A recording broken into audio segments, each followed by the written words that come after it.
Барлықтарыңызға сәлем достар. Бүгін сіздермен көрсен қызық арнасы. Достар, бүгінгі видеода аниме туралы топ 6 өте қызықты сіз білмеген факттарды айтатын боламыз. Ал сіз аниме көргенсіз бе? Комментарияға жаза кетіңіз. Және видеоға лайк басуды ұмытпаңыздар. Ал ендеше көп сөзбей бастаймыз.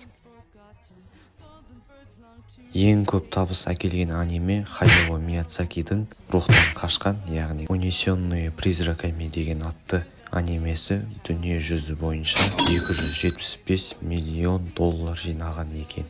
Мәссаған, міне ақшаның көкесі.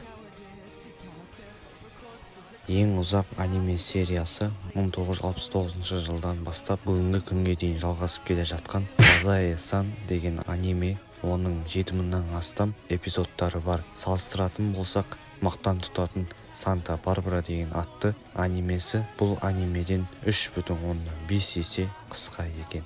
Мәссаған, бұндайлар да бар екен. One Piece шығарушысы Эйтиро Ода сериал 5 жылда өмір сүре алмайды деп қорыққан екен. Покемон бастапқыда Game Boy ойыны болды. Содан кейін ғана манга мен анимеге көшіп кетті. Жапониядан тыс жерде танымал болған алғашқы аниме 1963 жылғы Astro Boy сериясы болды. Сіздер бұны біліп педіңіздер? Білсеңіздер, лайк баса кетіңіздер.